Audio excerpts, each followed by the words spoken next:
Hello, listeners, and welcome back to the Community Exchange podcast, where we sit down with friends old and new to talk about their careers and what's shaping the future of media and advertising. I'm Matthew Scott Goldstein, better known as MSG. Thank you, Kelly. As always, the Community Exchange podcast is brought to you by OpenWeb, the community platform for the open internet. Now we have a great conversation with Kelly Andresen, EVP of Demand Sales. Andresen. Okay, we're still going. That's so funny.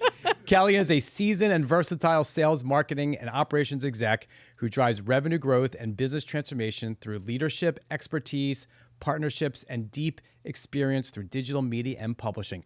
Sorry about that, but we're good to go. That was funny because we talked about not to do it and I did it. Okay, let's start with your career at the Washington Post. Tell me what the job was and what year it was. Oh, do I have to say the year? Yes, you have to say the year. It was early in my career. You have to give us a ballpark what year it is. 2009, I think. Okay, so yeah, that's like 2009. That's the fifth person in a row whose career started in 2008 or 2009, right after the Great Recession, which is fabulous, fascinating. Totally. Yeah, I was just wrapping up my MBA and really wanted to delve into digital. I had already been working in advertising prior to that, but really wanted to get to know digital. And my grand plan was I'm only going to be there for like 9 months. I'm going to learn everything I can, and then I'm out for something. Wait, but the fact that you had a new. grand plan is pretty cool because most people did not have a grand plan back then at that age. Oh, yeah, I thought I was pretty smart. I ended up staying for almost 7 years, so my grand plan changed.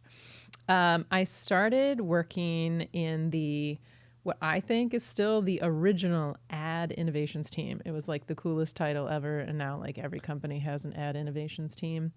Our job was really very much focused on creative formats at the time, so like fancy homepage takeovers and things like that you could beyond build. the silly IAB ad units that have never all changed. the stuff. Okay. Like you would build it from scratch. You had a team of developers, as well as coming up with like totally custom campaigns that you could run on the Washington Post. And at the time, Washington Post also owned a whole portfolio of other sites like Slate and other things. That's right. They Slate.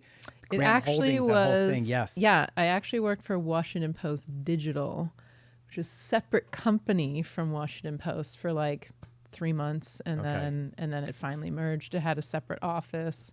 We merged into the original headquarters, which used to be on 15th and L in DC. It was great. It was so much fun. Learned all about digital, and in my 7 years there, also was at the forefront of building out branded content. So had the first WP studio, which was like a whole branded content team of writers, developers. Branded content across Forbes and the New York Times and every company just sort of changed the entire ecosystem when it came to how advertisers get their message out there. Absolutely. It was an amazing time, and it was highly, highly competitive at the time of like trying to get advertiser budgets, and also internally about promoting paid content on the same level playing field as like Pulitzer Prize winning journalism. Was not an easy task. That was my job, to go into like the executive editor's office and make a case of why we needed to promote paid advertising content on our homepage. You can imagine how smooth that was, but it was really great training ground for me and negotiations. But it was really fun. We got to build out a whole team and actually won awards for the content that we created. And just before I left, also started the first programmatic ad solution called WP Plus.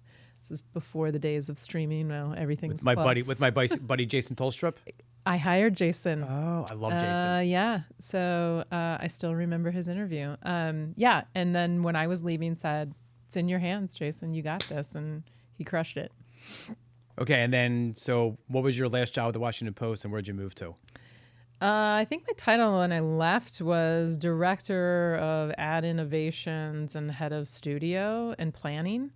And from there was recruited to join Gannett, that was named at the time. Which is now USA Today. USA Today company, Right. which owns USA Today plus 200 local sites to basically do the same thing. Was vice president of myself, a team of one to build out a whole branded content studio. Oh, so branded content like you did at Washington Yep. Post, bring it over to USA Today. Okay. Build it from scratch. The whole infrastructure on the website itself, prior to that, didn't have any way of promoting branded content at scale. It was in like fixed placements.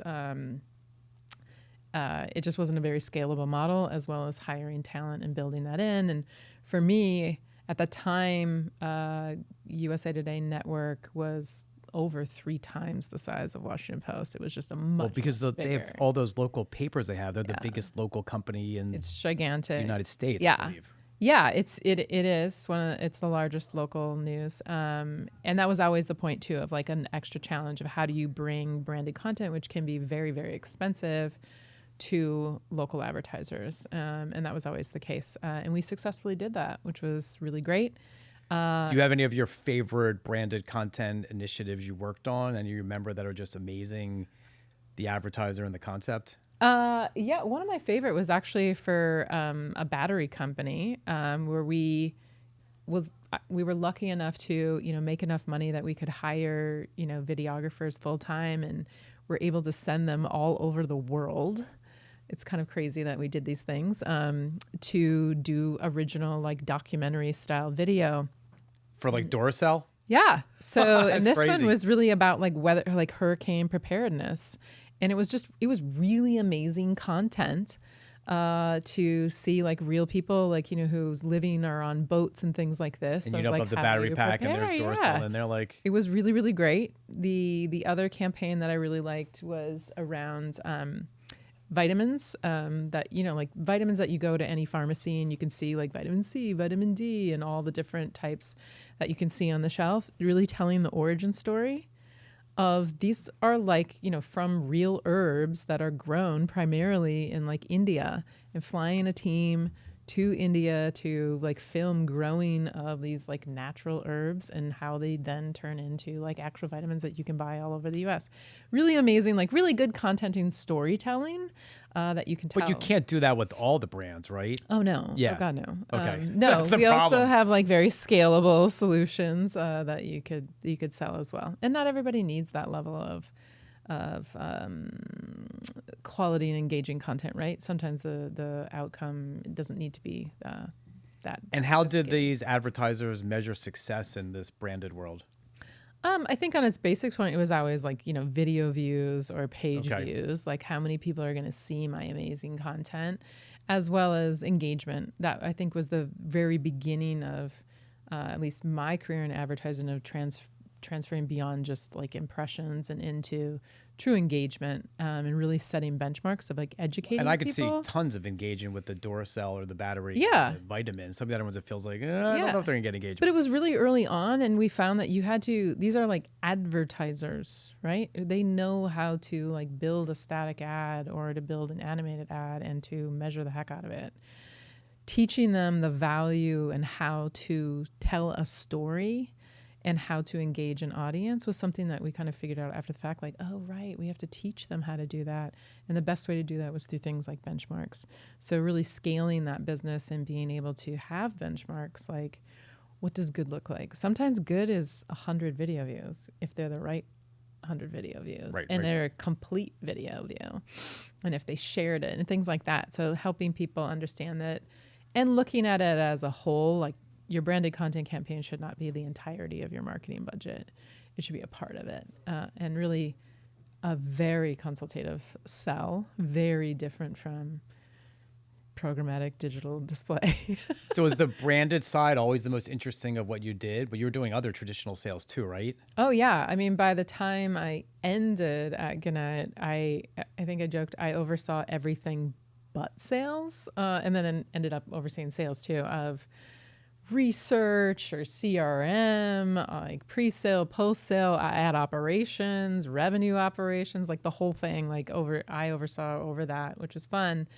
The part that I think is most engaging for me personally was always the storytelling. And what the impact it can make on the publisher business as well, has always been a passion. Yeah. So tell me more about the storytelling, because like I believe most people don't know how to tell a story, and if you can tell a story, it makes life and your job so much better and more interesting. I think it's something that I had to learn too. Like I distinctly remember of like one of my very first early jobs, so like the CEO of the company saying, and like, I know what we're going to focus on, and we're going to talk about storytelling. And I remember at the time thinking like, well, doesn't everybody always know how to do that? Like, isn't a story something everybody knows? She was right. You really have to teach people, what you learn, as a kid of stories have a beginning, a middle, and an end. They have an arc. Sometimes they have a conflict. All those parts that any like director or writer can tell you is a part of branded content, and you need to learn that, or at least hire people who know how to do that when telling your story. And I think that the other big learning was getting brands comfortable with not telling the story of their business. Like, hey, I have this new product or this new service, and it's amazing. Soft sell. It's not the obvious sell. It's right. the quiet sell. That oftentimes the most engaging content, or the type of story that's going to really drive consideration, which is a business outcome, is actually like oftentimes the story behind the story. Like, tell the story of your CEO, or where you source those vitamins or herbs. Like, that story is a whole lot more interesting, of like, wow, I never knew that about a company, or wow, think of all the research and time that went into that product, versus here's our shiny thing. Right. So and today's go buy March it. 17th. We're recording this. It reminds me of the whole McDonald's versus Burger King fiasco. Yeah. Right. Where the McDonald's CEO told a horrible story eating that burger. And I'm like, I don't know how the hell that ad got out there. And then the Burger King guy's like, this thing is awesome, makes this gigantic bite into it. And it's like just good storytelling versus bad storytelling. Amazing. I still remember, like, Burger King, I think, has a really like great history of storytelling too. Like, they famously, probably about 5 or plus years ago, were telling a story about real beef, like in real ingredients. And to tell that story of we use real ingredients, they made a hamburger and then filmed it decaying, and then put together a piece that, like, quickly showed it like decaying into like nothing. Of like, what tells that story better than that? Telling the story of death to show life was so great. Like, they have a really long history. But that also, great stories. It's risky though. I know, but if you jump into AI, it's like the storytelling is so important. It doesn't happen as much, and you need not the traditional boring thinkers, but new original thinkers. And does that happen or not? And I think that changes the trajectory of people's careers going forward. 100%. People don't need to fear AI and, taking your job and things like that. It is changing your jobs and the value of what thinkers bring to the table, of how do we use AI to do something better, not to replace it, but to add to it. What's your favorite use of AI right now, either in home or personal? Let me tell you my little thing that happened.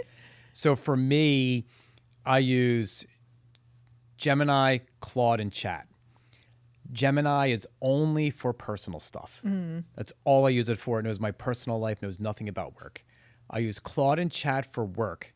I use Claude for my fancy, expensive, create a proposal, create a PowerPoint work that create lots of tokens. I'm afraid I'm going to use all my tokens. Now I'm using Chat again for my simple work stuff. Yep. So I have a simple work question, it's Chat. My advanced work questions, it's Claude. And I've sort of delineated between those three. How do you use it? I don't have a perfect system yet like you. You've experimented more than I have. I definitely use it more at work than for personal, but I'm starting to do it in principal. What do you use it for work?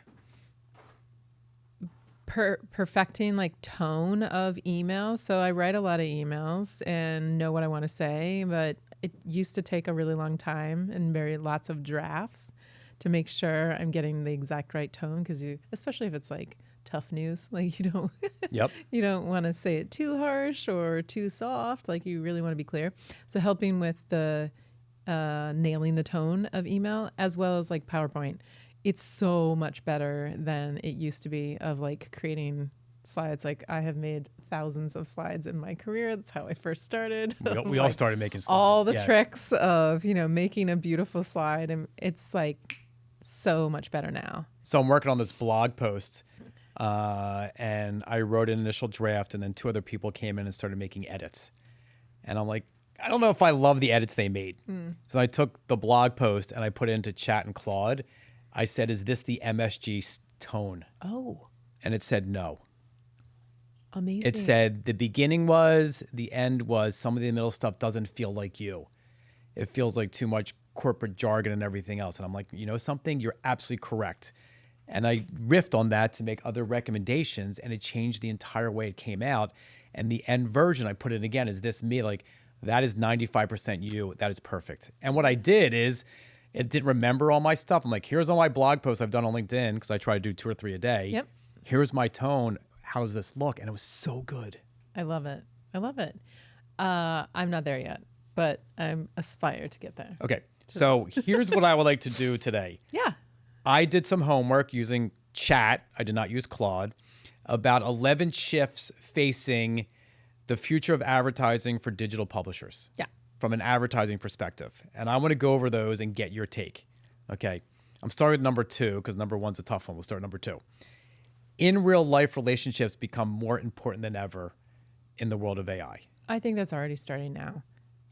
Well, from a sales perspective, and maybe from like whole business overall, people still do business together, and particularly in sales, it is very much who do you know, who do you have relationships to get that jumping off start, particularly in digital advertising where the industry is so fragmented. You could spend your money on anything that you wanted to and probably hit the audience that you wanted to hit. Is it the best? Who really knows? But having a human relationship of, oh yeah, we've worked together to build on that strategy or to make a recommendation just gives you that leg up. And I find that those relationships, if done well, like last a really long time too. Right. So I also partly believe that you use a CRM right now, probably Salesforce, correct? Yep. I believe that for a small company like OpenWeb, the CRM will not be Salesforce down the road. It'll be your email that you're using. I believe you take your email and you put Chat or Claude or Gemini on top of it. It'll tell you everything you need to know about every single client, what's going on, the stages and everything. The part that makes me nervous is that you want to develop a relationship. The relationship goes from email to texting. Mm-hmm. And when you're texting your clients, the company has no record of that. And I'm not sure how you figure that out, but that's not good for having all the information in one place. Yeah, no, it's a really good point of like, this is something that I think companies are facing already of like who owns what of that information and how do you address like longevity, because salespeople also leave a lot frequently. Like, right. So how do you make sure that you keep that? One thing that we've been doing, and I'm sure a lot of other companies doing, is connecting all the email directly into your CRM. So at least you have record of that. But if they start text, like if they have relationships, yeah, right? Because every person Yep. I know, eventually, if it's a real relationship, it Yep. goes from email to texting. yes, And if it goes to texting, the company has no record of that. And as a company, that's not the best thing in the world, especially if you have a sales team that is texting everyone. yeah. And that's why like sales teams or salespeople that have really good relationships get paid a lot and get hired a lot. Like, because that's what you're paying them for. Yeah. Is the relationships that they're bringing to the table in their phone. Okay, here's a controversial one. All right. Agencies become less central, right? And my take is that the AI makes the marketers so much more efficient and effective that they use the agencies for less going forward. Oh yeah, direct market or marketers have so much more at their fingertips. The tools that they have, the insights that they have, the access to add inventory on any platform is stronger than it's ever been. I think they would still need help, or at least have to staff up teams internally to still make the decisions on what's the best way to spend that money, which is debatable of like, oh gosh, how do we do this? So I think the role of the agency has to shift for it to survive. I wonder how much the agency is using AI and using it properly, and I don't know that answer. Producer Andrew, know anything about that? No. I'm sure they're selling it to their clients that they are. I know. It makes me nervous. Okay.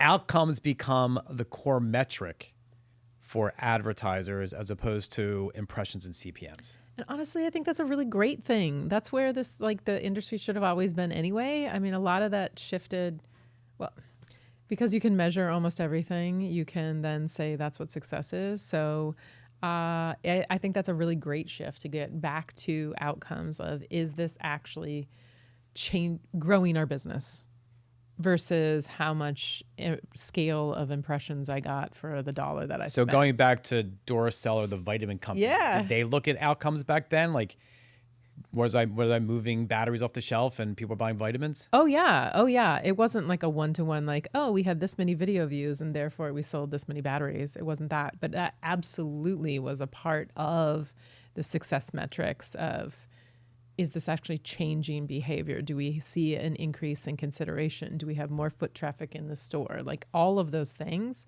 I think we, as AI rises, you probably have a better opportunity to connect those dots.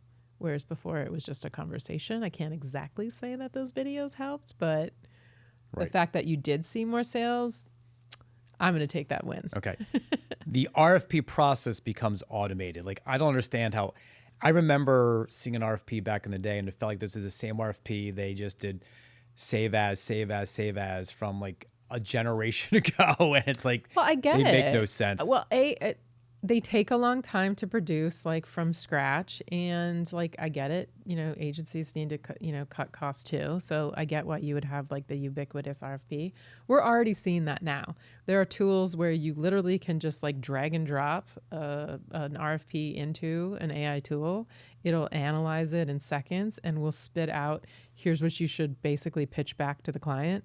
Of, here's where they suspend their money. Here's what you should go to. Like all of that is seconds but today. So there's like less need of human. But eventually the agent of the agency will send it to the agent of OpenWeb. They'll have a conversation and they'll figure out if it makes sense or not. And honestly, I think that's okay. Like, again, if you're like, it starts with that relationship, right? You still need the humans to talk to one another to begin the, like, at least give me the opportunity. As long as it's on corporate email, not a text. Yeah, exactly. Yeah, if that gets connected to your phone. Oh, by the way, I try to hook up Claude. I tried to hook Claude up. Claude's hooked up to my Gmail and Google Calendar. Yep. Yeah. And I tried to hook it up to my iMessage and my WhatsApp. Oh. I cannot do that yet. Yeah. And I'm missing a whole part of my work life because I do so many texts with people. I need to figure that out. Yeah.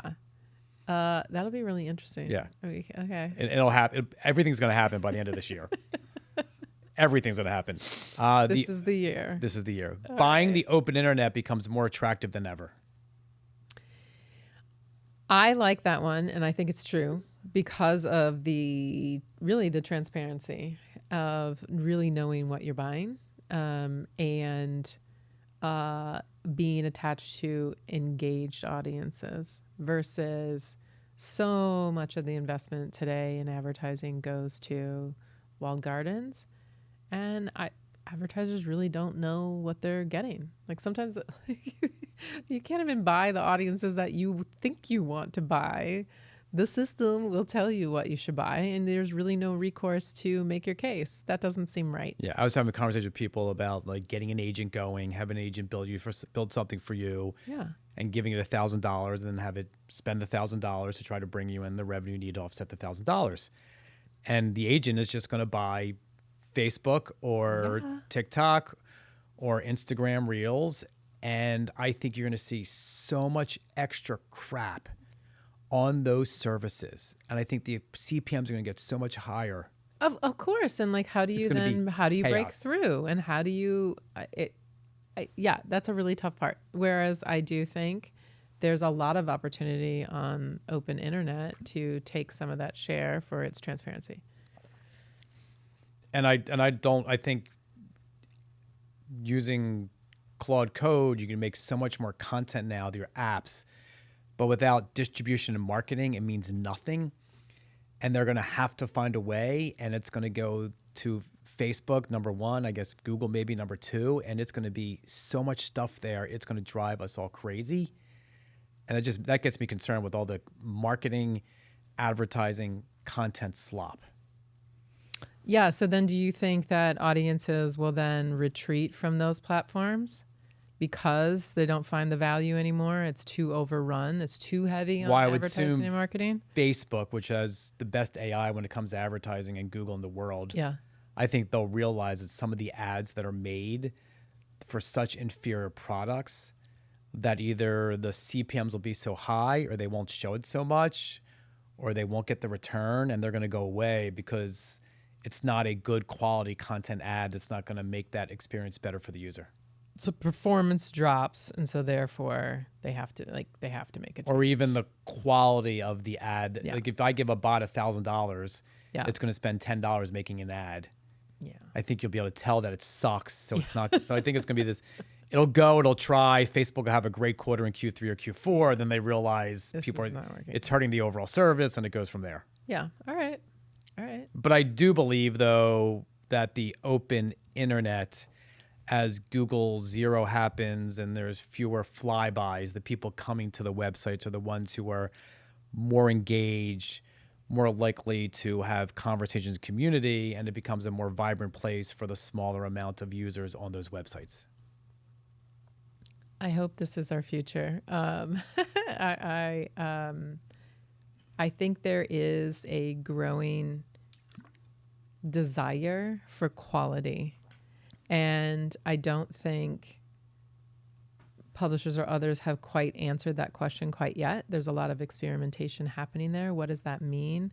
How do we develop great quality experiences on the open internet that can capture some of that audience that is retreating from walled gardens, that are looking for great content and to interact with one another, which was the original promise of social media.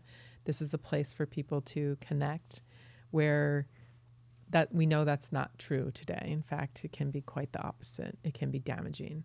So open internet has this opportunity, and I think we're beginning to see that pendulum swing already, where they're creating better experiences that enable people, entice people to come back, to spend more time, whether it be interacting with other people that value those same things, or hearing from that trusted voice, whether it be a recipe influencer on trying out new cookie recipes, or it be like hardcore, like political analysis, whatever that passion point may be.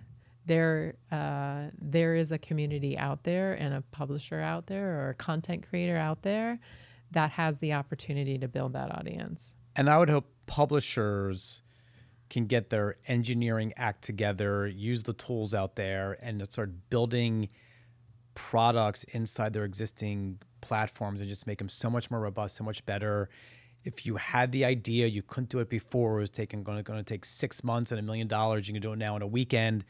Just start testing new stuff and putting it out there. 100%. I also think there's opportunity, particularly in the like news and journalism category. This is probably controversial to say, but as someone who's spent a lot of time inside news organizations, to think about the business differently, think about your writers and journalists as actual brands and as content creators. That doesn't mean it needs to be false content. And I think there's a fear there of a very hard wall. But think about it more of like, this is like a true asset. This is what's drawing people in. It's wanting to connect with other trusted voices at your platforms. And thinking about, if that's the draw, how do you then build a digital experience or even a live experience to connect with those people? Versus before, it was very much about just getting them to the site, relying on the brand itself or the article or the format, whether it be a video, instead of thinking about the actual human connection and the right. And for me, my favorite types of communities are the iMessages or the WhatsApp I have. 100%. With 15 to 20 people I know and I cultivated, and I have a conversation with them. They are, to me, brings me more joy than any other conversation I have.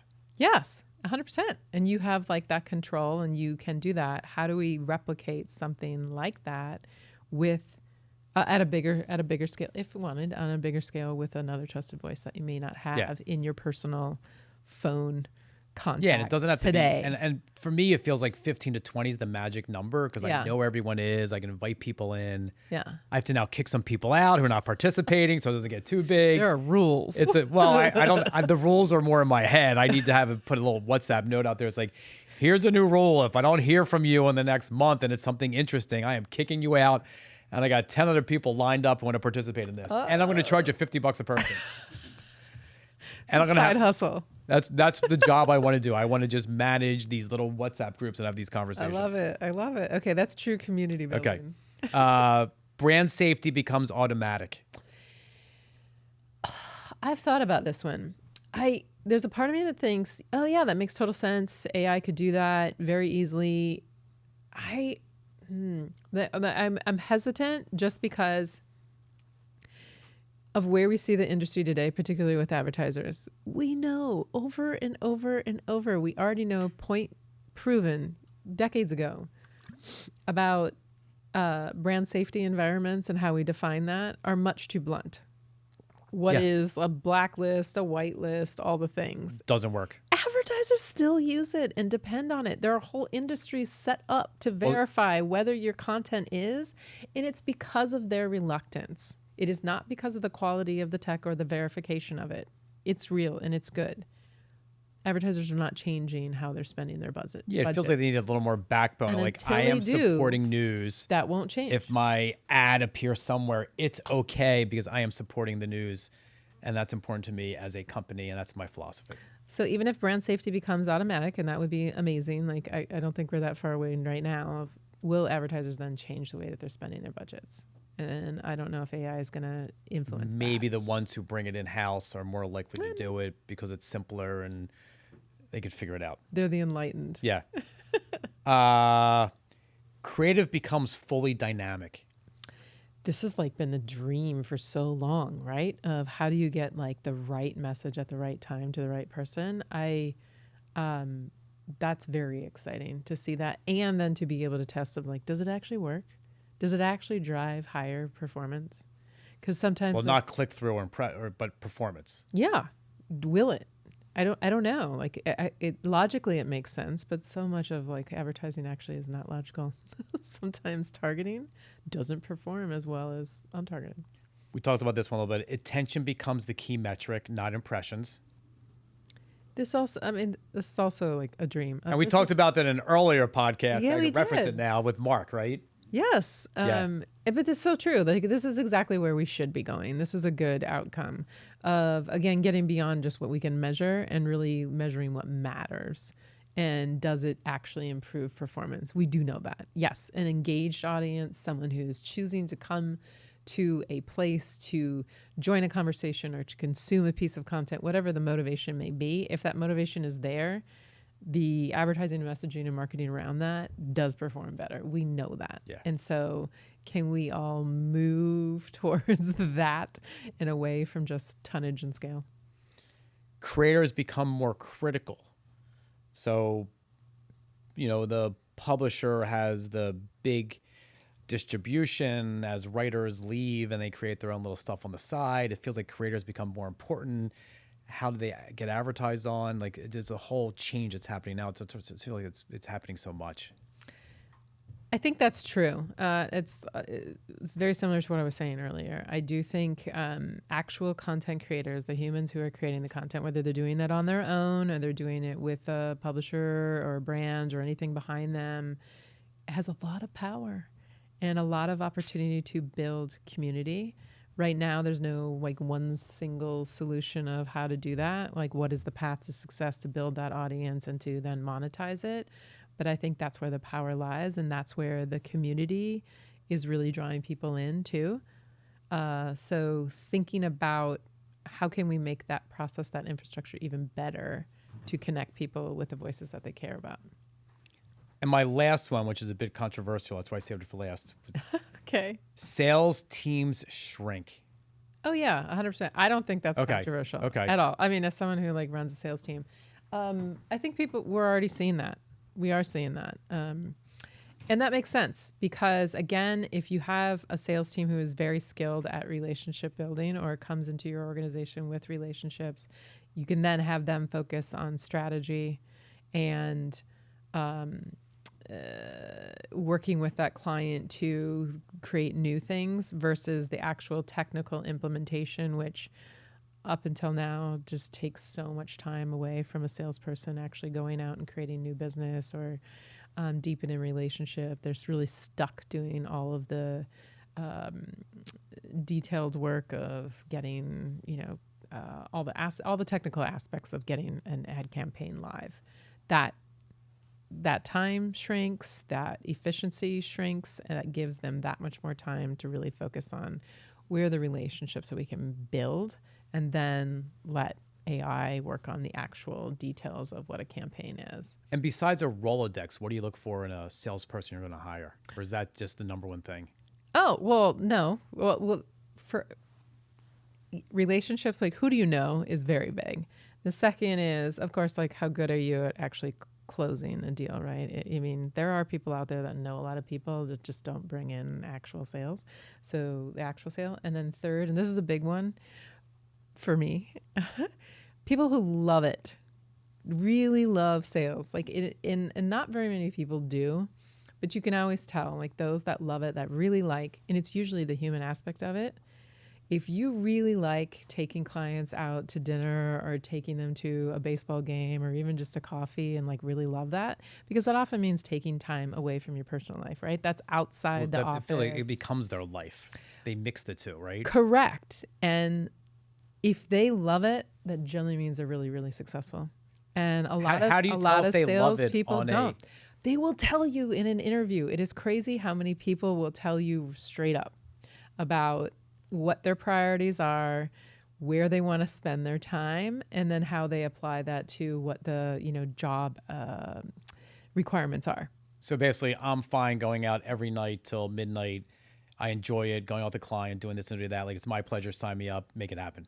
Great. Yes. Usually, if they don't like it, they will tell you right away of like, yes, I'm signing up for this goal. I'm here. Like, I'm going to be the first one in the office. I'll be the last one left. But I really don't want to go to like a Sabrina Carpenter concert with a bunch of like 20-year-olds. So are they not going to be as successful? They won't. It's not somebody who would be successful on my team. They might be successful somewhere else. Because of, like we said, like so much of advertising sales is still the relationship. And sometimes relationships are built at Sabrina Carpenter concerts. Yeah, to your point, like sales is a lifestyle. It is more than a job. And some people love it. It is what they are born to do. Tell me more about the lifestyle. Like what else? Like what else they do? Like it's fascinating to me. Sales can be it's also a lot of work, right? Because if those that do it well blended it, you're always on, right? So someone can text you at all hours of the night and they want something right away. And those are the best people that respond to that. Yes, there is desk work, that you're still inputting everything in Salesforce. Which will be less with AI. Right. You have less with that. And you have more time to actually go out, prospect, go to really in real life events and entertaining. So it can be a really fun job if you enjoy that aspect. So if you were to hire like 5 or 10 really junior salespeople who like just graduated college, how the hell do you tell if someone has that sales gene and wants to hang out at the Sabrina Carpenter concert until midnight every night? Right, because they also then need, especially new ones, you also then need to balance it with don't ever forget why you're here. You're not here just to go to the concert, right? You're here to push the business objectives and to help that client grow their business, right? Because you can get like too far into like just the entertaining aspect of like, but you're not bringing in. But again, how do you? You're not bringing in the revenue. How do you tell an interviewer someone who's just out of college if you think they have that DNA in them? Is it like, well, in college, did you do something or like? I'm trying to think if I've never hired anybody straight out of college. They've always had at least one or two like sales jobs before, like teams that I've built. So by then of like, okay, they got the hang of this, of what that balance between, producing revenue and right. But like you said, take them to the concert is one thing. Generally where you find it is usually like older people who have been selling for longer because they've gone through all of the entertaining and they thought that they loved it. But after about, 5-10 years, they're like, I don't love it anymore. And then what does it do to their family? Yeah, Like exactly. Like it's hard, right? Spouse. Right. That's hard. Some people find the balance if it's, really worth it. But that can be really hard if your job is 24/7 and you have to be out like 3-4 nights out of the week. That's hard. Okay. So closing question, what do you think the sales process in media and advertising and publishing looks like going out 2, 3, 4 years with everything that we see that could potentially happen? That's tough. 2, 3, 4 years. I feel like AI, I feel like our industry, but then like the world itself is like moving so much faster than it ever was before. That 2, 3 years out seems really far. I would say human relationships are still the most important. And if you have that, list of contacts in your phone that you can text, that's highly valuable for probably any profession, right? Like Yes. who you know and how you can impact outcomes is still very, very important. I would like to say that the efficiency of